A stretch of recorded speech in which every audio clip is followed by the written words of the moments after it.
Good morning. Shall I begin? Yes, please. All right. Thank you very much. May it please the court, Michael Shemkus on behalf of the appellant, former wife, Jared Gillespie. Your honors, today we've got three issues on appeal, all of which stem from a final judgment entering child support in a case that was consolidated at trial with another. The former wife has two former ex-husbands and has children with both. And so that trial included both former husbands as well as herself in determining child support. And I raised that for purposes of alerting the court that we also have an appeal pending in the companion case, now 2D-20-3429, which has been set for oral argument in October. But just as a heads up, the arguments and the issues are identical. So the three issues on appeal, first and foremost, there was an imputation of income to the former wife of $78,000, which represented her annual salary from a position that she held a year prior to trial in a different locality from where she resided at trial, at Marco Island Charter Middle School. The argument, as it will be expanded later, is that the court did not follow the appropriate imputation of income protocol in arriving at that figure. Let me ask you a question, sir. When did what date did she move to Missouri? Your Honor, I could not tell you that. It was not a feature of the trial and child support, which was my involvement. It seemed to be at least in May 2019, because the order by Judge Cupp in June of 2019 indicates that she moved in past tense. Yes, Your Honor, that's my understanding as well. Okay. Yeah. And so then that order by Judge Cupp was in June of 2019. And then Judge Cryer relied on his order that made one reference to $75,000 that she earned at Marco Island Private School and imputed that. Your Honor is correct. In the final judgment in this case, the trial court, Judge Creer, referenced Judge Cupp's order. The notation in the recitation of facts, of note, not a legal finding, but recitation of the facts, that the wife had testified to earning $78,000 salary at Marco Island Charter Middle School. The second issue, which I'll address today, will be that the locality as to where the prevailing earnings rate ought to be determined for purposes of imputation was improper, in that the trial court decided to reference wages that had been earned in Florida at a time when the former wife was then and had been living in Missouri for over a year.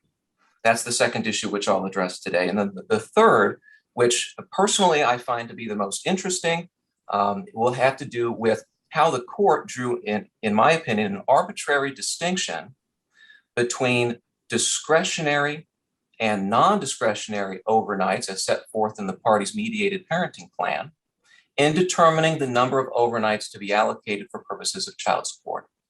So I'll get to that last, if I may.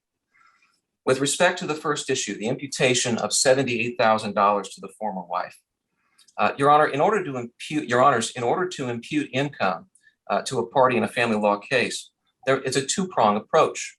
The first prong concerns itself with voluntariness, and that is conceded. I'm not here today to argue against the fact that the former wife voluntarily left a position paying $78,000 in Marco Island Charter Middle School over now 2 years ago, and then moved to Missouri and obtained new employment shortly thereafter at a lesser rate.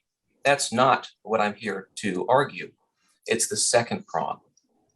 After a trial court finds voluntariness, the second prong requires the court to make findings to support an amount that it decides to impute.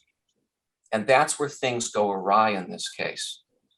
Because as we know from a number of authorities, all of which are cited in the brief, but for shorthand today, Durand, Berkeley, Hurd, Dottaviano, and Holder, all of them make reference to the necessity that there be a finding that there were available jobs to impute income from at the time of imputation.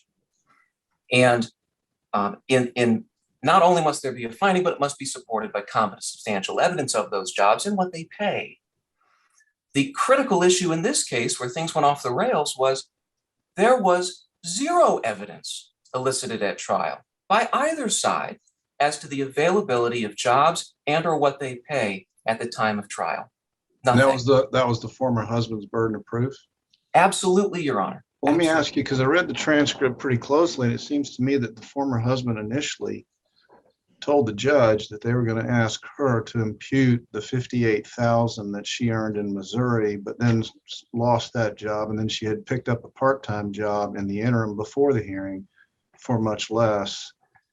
I didn't really hear an objection from you at the point, but then it was the judge that interjected the $78,000 and indicated she had the authority to impute that. Yeah. Did she give a legal basis for that? No, and that happened in opening statement. It was right in my opening statement. The judge interrupted and declared that she had the authority to impute and that she was going to impute. And there was somewhat of a back and forth between her and opposing counsel throughout the case as to what amount ought to be the measure of imputation, whether the 56 that she had previously been earning in Missouri or the 78 from a year prior in Marco Island. But the point is, it has to be supported by evidence, and there wasn't any at all. In fact, most notable of all was the closest that former husband's attorney got to eliciting this kind of testimony was when on cross-examination, he asked former wife, "What about the job that you left in Marco Island? Is that available today?" And her answer, "No, they hired someone else." That is the evidentiary basis. That's as far as they got. And then nevertheless, by the time we got to the ruling, as we were told in opening statement, imputation took place, and at the highest rate from a year prior in a different locality without any evidence to support it. That's our first argument, Your Honor. Also, to the extent that it even matters, which I would contend it doesn't, because job availability is critical in and of itself. But to the extent it even matters, there's also plenty of mention of best efforts being made by former wife to obtain new gainful employment.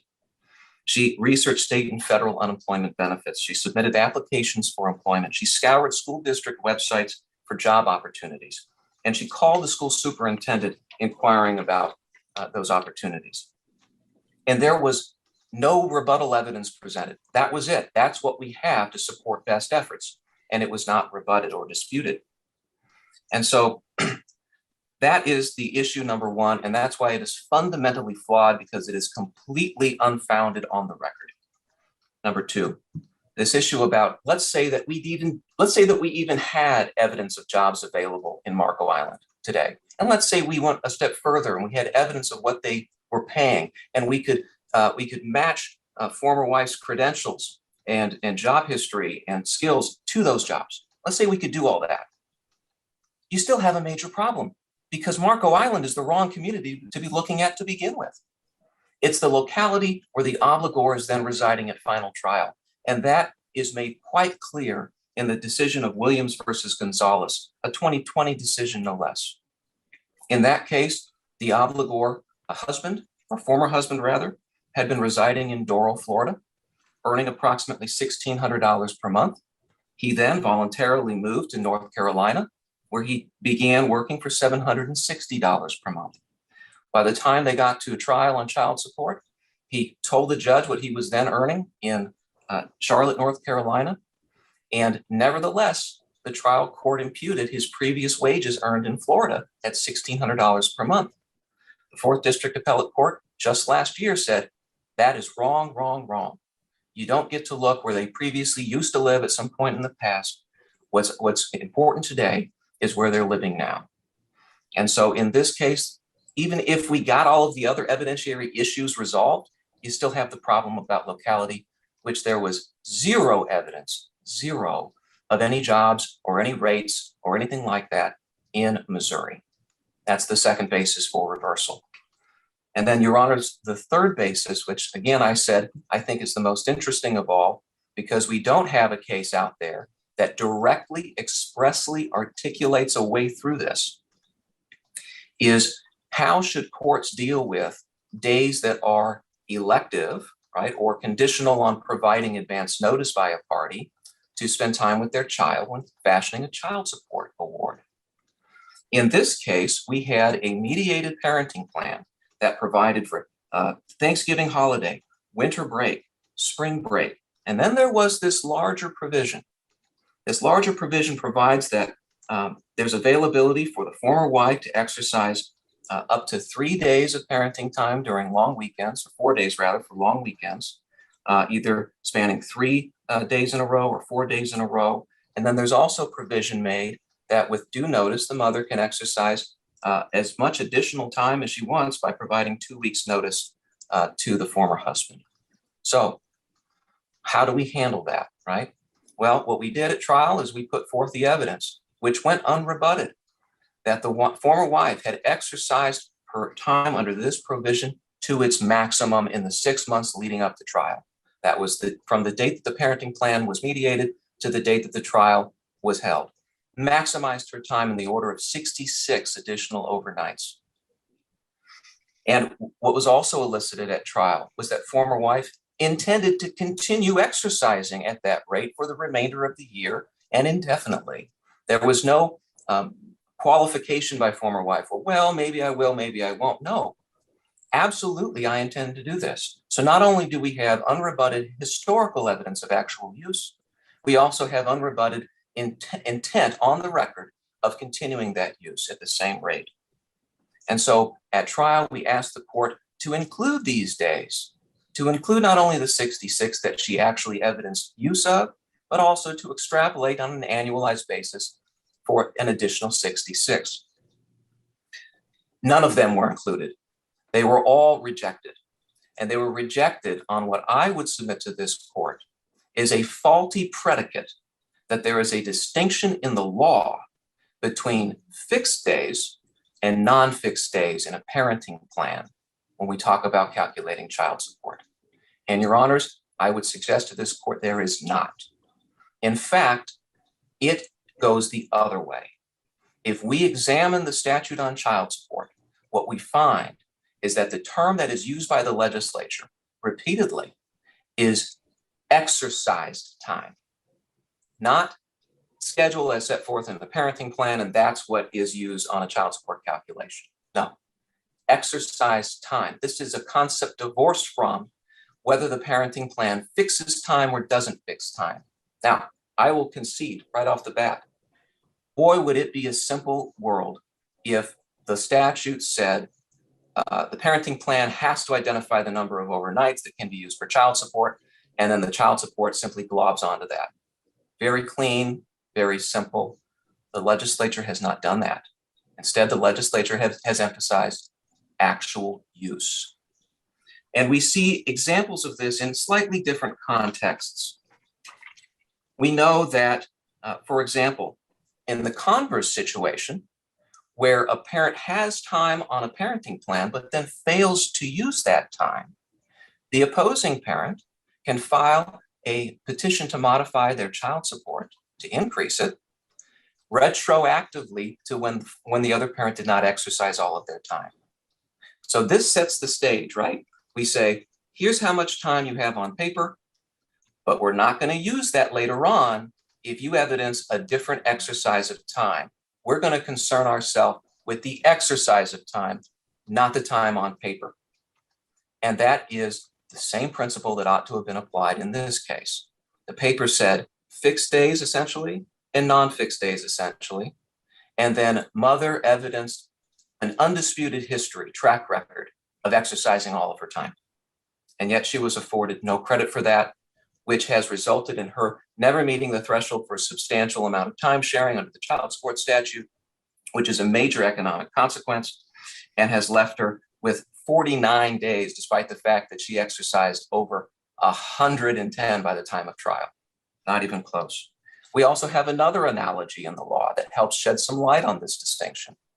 Consider the hypothetical where you have a child that has aged out of child custody subject matter jurisdiction. They're 18, but they're still in high school and they're still living at their parents' homes. At that point in time, the trial court has zero jurisdiction over the parenting plan.